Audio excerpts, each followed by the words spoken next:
2022년 새해가 되어서 신년 감사 예배로부터 신년 비전 기도회, 또 아직 1월이기 때문에 매주일 오전 예배를 우리는 이 해를 어떻게 살면 좋을까, 이런 큰 주제 속에서 지금 말씀을 나누고 있습니다.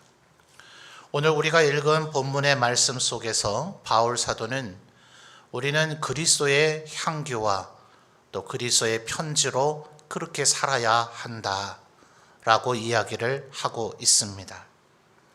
15절 말씀을 보면 바울 사도가 그렇게 이야기를 하고 있죠. 우리는 구원받는 자들에게나 망하는 자들에게나 하나님 앞에서, 그 다음 뭐라 합니까? 그리스도의 향기니, 이렇게 이야기를 하고 있습니다. 15절에 이 그리스도의 향기라는 말이면 이미 충분히 설명이 된 것 같은데 16절에서 바울 사도는 조금 복잡한 이야기를 합니다. 16절에서는 향기란 단어를 사용하지 아니하고 조금 더 포괄적인 단어인 냄새라고 하는 단어를 사용하고 있는데 두 가지의 양면성의 냄새를 이야기하고 있죠. 같이 한번 살펴볼까요? 16절을 보니 이 사람에게는 사망으로부터 어디에 이르는 냄새예요? 사망에 이르는 냄새고, 저 사람에게는 생명으로부터 어디에 이르는 냄새입니까? 생명에 이르는 냄새다. 어떻게 이렇게 전혀 다르지 않습니까? 사망에 이르는 냄새, 그리고 생명에 이르는 냄새. 지금 바울 사도는 동일한 냄새가 이렇게 양면성을 가질 수 있다, 지금 이렇게 이야기를 하고 있어요. 여러분은 어떻습니까? 이 세상 사람들 혹은 여러분의 주위에 여러분을 아는 사람들에게, 아니면 여러분 스스로 그리스도의 향기가 되고 싶습니까? 아니면 생명에 이르는 냄새가 되고 싶습니까? 아니면 사망에 이르는 냄새가 되고 싶습니까?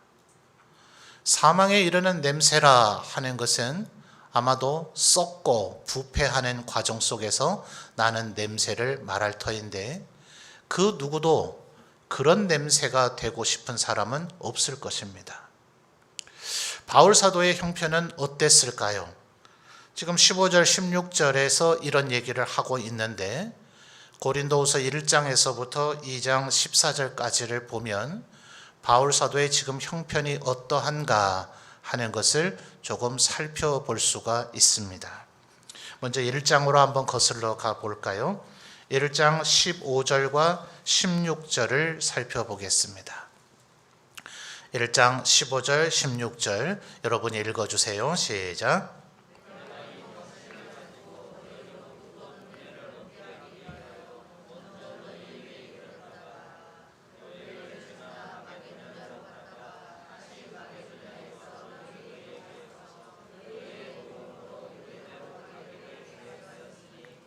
아멘. 조금 복잡한 얘기를 하고 있죠. 오늘날의 그리스라고 하는 나라가 로마 시대에는 로마 제국 안에 두 개의 속주로 되어 있었습니다. 우리에게 경상남북도 이렇게 얘기하듯이 경상남도처럼 남쪽에 있는 지역을 이 성경에서는 로마 시대의 아가야라고 부릅니다. 바로 거기에 그리스의 현대 수도이기도 한 아테네와 지금 이 편지를 받는 대상인 고린도라는 도시가 있어요. 그리고 그 북쪽에, 마치 경상북도와 같이 북쪽에 있는 지역이 마게도냐라고 하는 지역인데, 거기에는 성경에 나타난 빌립보, 데살로니가, 베레아 같은 이런 도시들이 있습니다. 지금 이 고린도 후서는 바울 사도가 마게도냐 북쪽에서, 경상북도쯤 되는 그 북쪽에서 지금 이 편지를 쓰고 있어요. 근데 15절에 뭐라 그럽니까? 하반절에 먼저 너희에게 이르렀다가, 남부 아가야에 있는 고린도를 얘기하죠.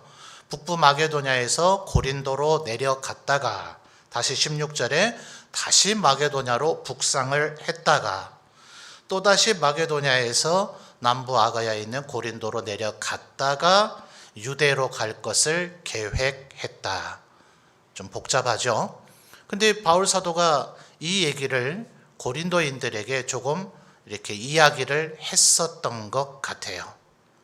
여러분, 사도행전의 기록을 보면 1차 선교 여행을 다녀왔을 때 바울과 바나바, 그리고 또 다른 중요한 사람이 한 명 있었죠. 마가라고 하는 사람이 있었는데, 이 사람이 웬일인지 중간에 중도 포기하고 안디옥으로 되돌아가 버렸습니다.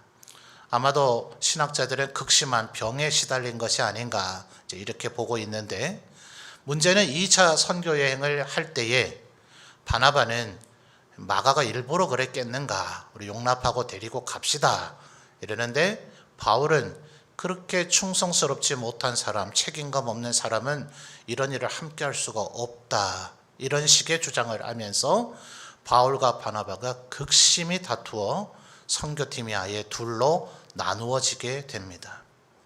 그렇게 주장을 할 정도로 바울 사도는 아주 철두철미하게 살았던 사람이죠. 자신의 영적인 아들 디모데에게도 너는 그리스도의 군사로 나와 함께 고난을 받으라, 이렇게 권면을 할 정도로 바울 사도는 고난을 인내하고 계획대로 모든 일을 강하게 추진하는 아주 그런 리더십이 있는 사람이었습니다. 그런데 안타깝게도 이 15절과 16절의 계획대로 바울은 이행하지를 못했어요. 23절에 보실까요? 1장 23절을 보면 그렇게 하지 못했다는 것을 바울 사도가 밝혀주고 있습니다. 여러분 읽어주세요. 시작.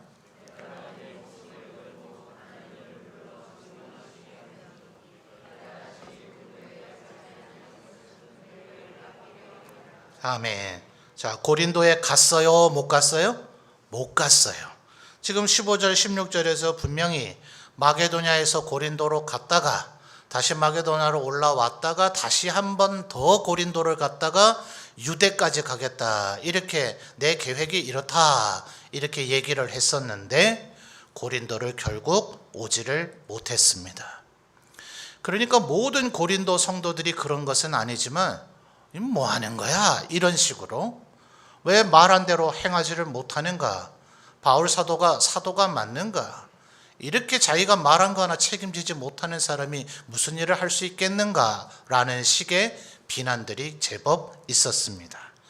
그래서 2장 1절에서부터 11절까지는 그런 일들이 있었음을 바울 사도가 설명하고 있는데, 12절과 13절을 보면 한 단계 더 심각한 상황이 벌어졌어요. 2장 12절, 13절 여러분이 또 한번 읽어봐 주실까요? 시작.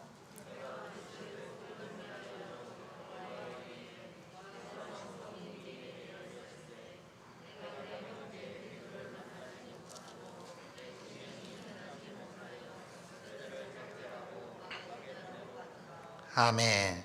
자, 12절을 보니까 어디로 갔다고 얘기합니까? 드로아라고 얘기하고 있죠. 이것은 마게도냐와 아가야하고 달리 아예 바다를 건너야 되는, 오늘날로 하면 터키의 세계사에서는 성경은 드로아 이렇게 되어 있지만 트로이라고 하는 도시로 더 유명한 곳입니다. 그런데 여기로 가면 12절 하반절에 보니까 그리스도의 복음을 위하여 주 안에서 문이 내게 열렸으되, 아니 뭐 당연한 거 아닌가요? 바울 사도가 가기만 가면 언제나 복음을 전할 수 있는 기회와 복음의 문이 활짝활짝 열리지 않았을까요? 근데 그렇지 않았어요. 1장으로 한 번만 다시 거슬러 가서 보면 1장 8절을 한번 보겠습니다. 자, 1장 8절입니다. 여러분 읽어주세요. 시작.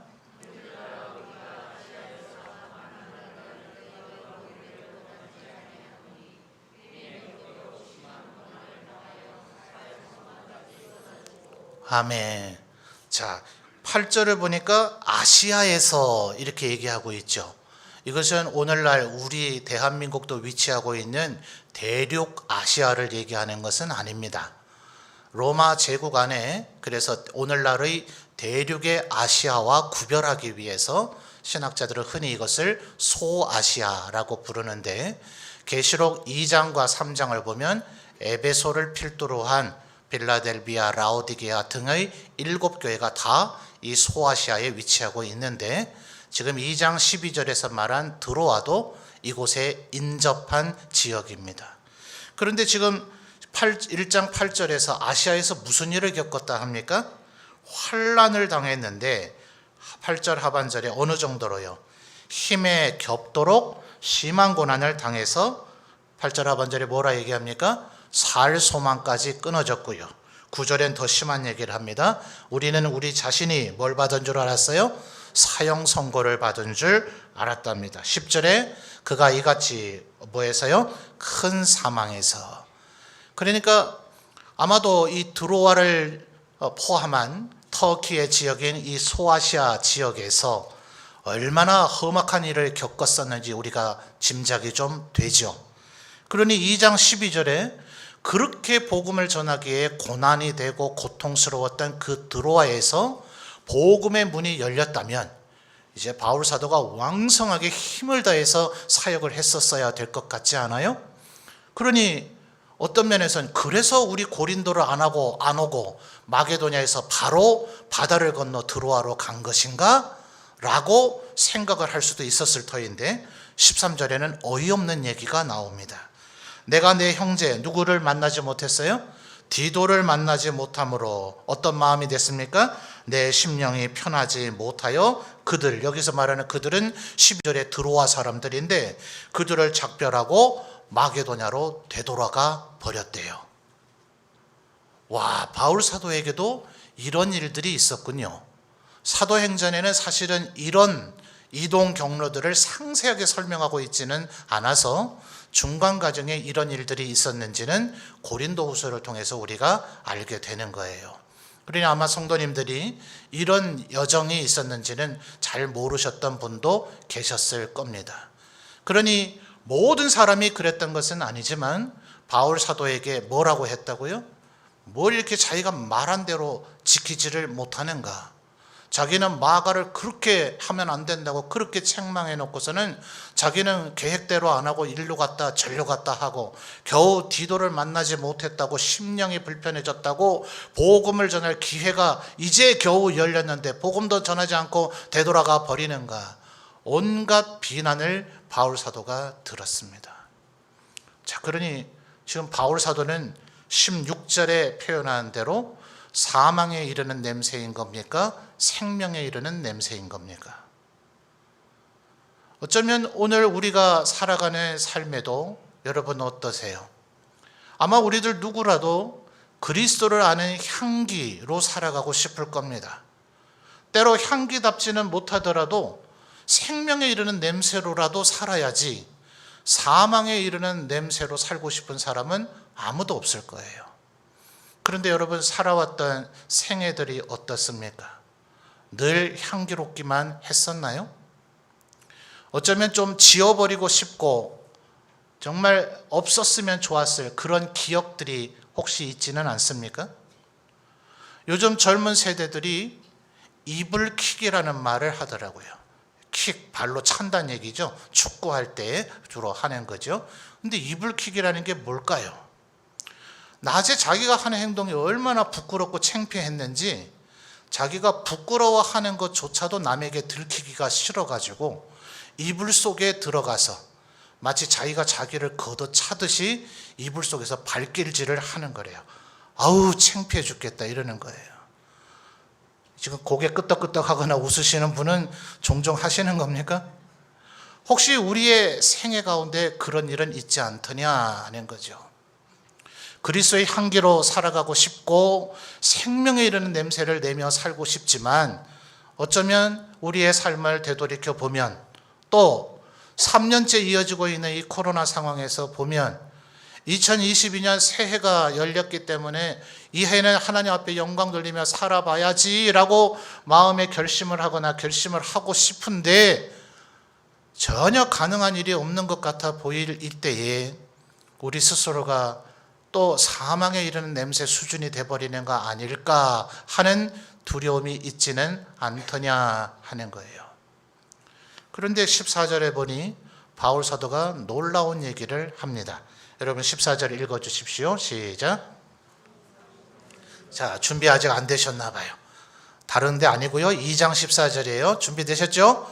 자, 같이 읽겠습니다. 시작.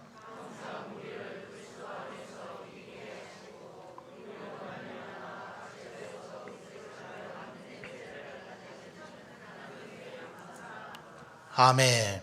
와, 바울 사도 멘탈이 지금 강하죠?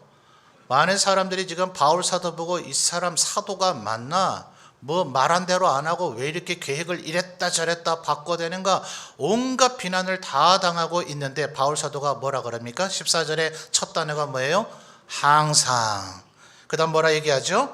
우리를 그리스도 안에서 이기게 하시는 하나님께 감사한다는 거예요. 항상요. 지금 바울 사도가 이렇게 계획을 뒤바꿔서 고린도를 방문하지 아니하고 마게도냐를 간 것 같더니 거기서도 겨우 디도를 만나지 못했다고 다시 마게도냐로 돌아가 버리다니, 이런 무책임하고 이렇게 연약한 사람이 어디 있느냐 이렇게 얘기하고 있는데 바울 사도 뭐라 그래요?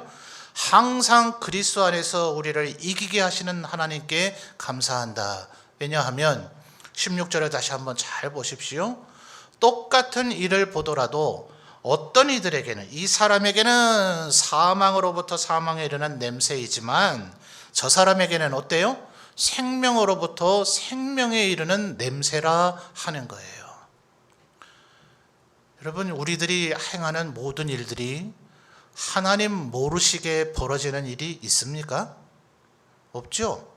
모든 것은 하나님의 통치, 하나님의 다스림, 하나님의 섭리 안에서 이루어지는 거죠.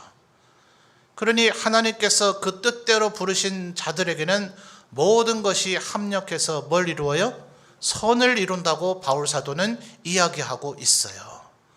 그러니 지금 당장 내가 마게도냐에서부터 아가야 고린도를 갔다가 다시 마게도냐 갔다가 고린도로 해서 유대로 가겠다는 애초의 계획이 틀어져서 고린도를 못 가고 드로아로 갔다가 다시 되돌아간 이 모든 일들 가운데 바울 사도는 이 고린도후서의 뒷부분을 통해서 왜 그랬어야만 했었는지를 어느 정도는 설명합니다. 근데 지금 그걸 다 살펴볼 수는 없고요. 우리에게 벌어지는 모든 일들을 그 현상으로만 보지 말란 말이에요. 우리는 모든 것을 다 알고 있지 않습니다. 언제나 우리가 보는 것만 보게 되어져 있어요. 그래서 모든 고린도인이 이렇게 얘기한 건 아니고 16절에 뭐예요? 이 사람에게는 바울 사도의 그것이 사망에 이르는 냄새인 것 같아 보이지만 어떤 이들에게는 생명에 이르는 냄새란 말이에요. 그래서 바울 사도는 확신하며 얘기합니다. 14절 첫 단어 뭐라고요? 항상 우리를 그리스도 안에서 뭐 하게 하신다고요? 이기게 하신다. 그러니 바울 사도는 내가 때로는 이렇게 된다 할지라도 그것을 부끄러워하거나 그것을 수치스럽게 하거나 내가 실패했다 좌절했다 그렇게 여기지 않는다 하는 거예요. 사랑하는 성도 여러분, 아마 코로나 상황이 아니라 하더라도 우리들이 살아오는 생애 과정 가운데 내 뜻대로 안 된 일들이 참 많을 겁니다. 어떤 것들은 실패한 것 같아 보이는 것도 있을 것입니다. 또 어떤 것은 정말 내 인생에서 아예 삭제해버리고 싶은, 지워버리고 싶은, 정말 젊은 세대들이 말하는 것 같이 이불킥 할 법한 그런 부끄럽고 수치스러운 모욕들이 있을 수도 있을 거예요. 내가 생각할 때는, 내가 바라볼 때는 내 관점에는 사망에 이르는 냄새인 것 같지만 15절에 바울 사도가 그래서 이렇게 얘기하는 겁니다. 우리는 구원받는 자들에게나, 이게 아마 16절에서 생명으로부터 생명에 이르는 냄새라고 여기는 이들이겠죠. 또 15절에 구원받는 자들에게나 망하는 자들, 이들이 바로 바울 사도를 보며 사망으로부터 사망에 이르는 냄새라고 바울 사도를 비난하는 이들이겠죠. 구원받는 자들에게나 망하는 자들에게나 하나님 앞에서 뭐라고요? 그리스도의 향기라고요. 내 존재는 나를 바라보고 나를 평가하는 사람에 의해서 규정되는 게 아닙니다. 세상 사람들이 그리스도인은 그래, 예수 믿는 사람은 그래, 아무개는 그래, 그래요. 내가 지금 하고 있는 행동, 내 계획들의 변경, 혹은 내 어떤 실수들이나 실패, 이런 것들을 보고 내 스스로도 내가 사망에 이른 냄새라고 여길 수도 있겠고 세상 사람들도 우리를 그렇게 여길 수도 있겠으나 그것이 우리에 대한 진정한 규정이 아니고 우리를 규정하시는 이는 따로 계시는데 하나님께서 말씀하시기를 너희는 그리스도의 향기다. 내가 너희를 선택하고 불렀기 때문에 세상이 뭐라 하든 너희 스스로가 생각해도 내가 때로는 실패하고 좌절한 것 같아 보인다 할지라도 너희는 나의 그리스도의 향기다 라고 주님께서 이야기를 하시는 거예요. 그래서 14절에 뭐라 했다고요? 항상 우리를 그리스도 안에서 이기게 하시고, 그 다음 뭐라 얘기합니까? 우리로 말미암아 각처에서 그리스도를 아는 냄새를 나타내시는 하나님께 감사하노라. 우리를 각처에서 어디에서든지 그리스도를 아는 냄새를 내게 하신다 하는 거예요. 이건 그냥 바울 사도의 우기는 거 아닌가요? 강변 아닌가요? 여러분, 이 세상에 이런 냄새들이 있죠. 여러분, 청국장 좋아하십니까? 김치를 좋아하시나요? 다른 나라 사람들은 어떨까요? 어떻게 이런 것을 먹을 수 있느냐라고 말하는 외국인을 보지 않으셨어요? 그런데 그 양반들이 한번 맛을 보니 어째요? 우리나라가 이제는 제법 살기 좋아져서 우리나라에 들어와 있는 외국인들이 얼마나 많습니까? 굳이 찾아다닐 필요 없이 우리 주위에도 많이 계시고 TV에도 하루가 멀다 하고 우리보다 한국말을 더 잘하는 외국인들이 나와서 대한한국인인가요? 우리 한국인들하고 국어 가지고 게임을 해도 전혀 밀리지 않는 그런 외국인들이 즐비하잖아요. 그네들이 청국장 김치를 얼마나 좋아하며 잘 먹는지 몰라요. 어떤 이들에게는 역겨운 냄새 같다고 여기던 그것의 진가와 의미를 알게 되면 그것은 더 이상 역한 사망에 이르는 냄새가 아니라 생명에 이르는 냄새더라 하는 거예요. 지금은 전 세계 사람들이 얼마나 김치 먹고 싶어 안달을 합니까? 제대로 된 김치는 한국 거를 받아야 된다. 다른 나라 식재료로 만든 건 그건 제대로 된 김치가 아니다. 이러면서 전 세계에 지금 얼마나 인기가 있어요. 그러노니 중국 사람들이 자기들이 김치 종주국이라고 우기는 어처구니 없는 일까지 벌어질 정도 아니에요. 몰랐을 때에는 그것이 그냥 사망에 이르는 냄새인 것 같지만 왜 하나님께서 이렇게 하셨을까? 하나님의 섭리를 따라 도대체 무슨 일이 지금 벌어지고 있는 것일까? 라는 것을 언젠가 알게 되면 그것은 생명에 이르는 냄새더라 하는 거예요. 그러니 바울 사도가 하나님의 이름으로 단언합니다. 우리는 15절에 뭐라고요? 구원받는 자들에게나 망하는 자들에게나 하나님 앞에서 뭐라고요? 그리스도의 향기다. 14절에 뭐라 했다고요? 항상 우리를 그리스도 안에서 이기게 하나님께서 하신다 하는 거예요. 그러니 오늘 비록 우리의 형편이 어렵더라도 뭔가 내가 실패하고 자살한 것 같더라도 또 혹은 내가 수치스럽고 부끄러운 부분이 있는 것 같다 할지라도 너무 스스로를 정죄하거나 비하하거나 좌절감 속에 빠져드는 그런 어리석은 일을 하지 말라는 거예요. 요한복음 13장에서 주님이 사도들의 발을 씻어주시며 뭐라 얘기하십니까? 내가 지금 하는 일을 너희가 지금은 알지 못하나 후에는 알리라. 우리는 모든 걸 다 아는 게 아니에요. 인간이 그렇게 지혜롭지 못합니다. 중세 때만 하더라도 지구의 모양이 어땠다 했을까? 지구 모양이 네모 평평하대요. 배를 몰고 나가면 절벽에서 떨어져서 다 죽는데요. 절대로 먼 바다 저 수평선 너머로 가면 안 된대요. 어쩌다 어리석고 바보 같은 한두 사람이 그렇게 생각한 게 아니라 그때 당시에 모든 인류는 그렇게 생각했어요. 지구가 둥글다고 말한 사람을 죽였습니다. 태양이 지구를 돌고 있는 거지 지구가 태양을 돈다고 그 사람을 죽였어요. 어쩌다 어리석고 광신적인 사람이 그런 게 아니라 그때의 온 인류가 다 그렇게 알았습니다. 맞았습니까? 틀렸습니까? 틀렸죠. 우리가 알고 있는 것이 전부가 아닙니다. 우리가 바라보는 것이 진정한 가치 판단이 아닙니다. 때로 우리의 삶에 일이 제대로 안 되는 것 같고 일을 함부로 변경한 것 같고 한다더니 안 한 것 같고 못한 것 같고 그런 일이 벌어진다 할지라도 그 모든 일들 속에는 하나님의 섭리와 하나님의 주권과 하나님의 다스림이 있으니 우리는 겸손히 하나님의 뜻을 바라봐야 될 것이에요. 그러니 나는 실패했다, 나는 어리석다, 나는 하나님께 버림받았다 이런 식의 사고나 말과 판단을 하면 안 되고 바울 사도와 같은 믿음의 고백이 우리에게 있어야 될 것입니다. 우리는 그리스도의 향기다. 항상 어디에서나 우리를 이기게 하시고 어디에서든지 그리스도를 아는 냄새를 내게 하는 하나님께 감사했던 바울 사도처럼 우리도 그렇게 해야 될 줄 믿습니다. 그러면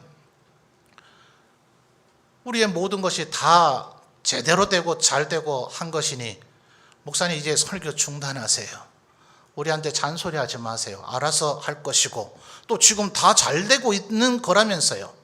그런데 뭘 자꾸 이렇게 하라 저렇게 하라 설교를 하고 있습니까? 이렇게 생각할 수도 있잖아요.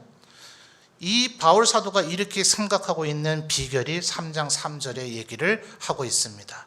자, 3장 3절을 보기 전에 2장 14절, 15절, 16절 계속해서 나오는 주어는 뭡니까? 14절 항상, 그 다음 뭐예요? 우리를 그리스도 안에서 이기게 하시고, 그 다음 뭐예요? 우리로. 15절 첫 단어 뭡니까? 우리는. 이것은 바울 사도가 바울 사도의 일행을 얘기하죠. 그러나 3장 2절과 3장 3절은 주어가 바뀌죠. 3장 2절의 첫 단어 뭡니까?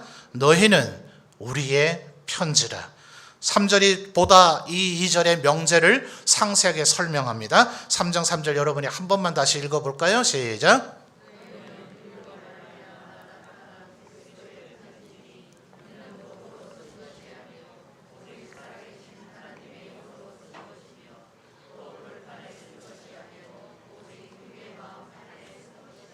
아멘. 자, 2절에 너희는 우리의 편지다 라고 고린도인들을 격려했죠.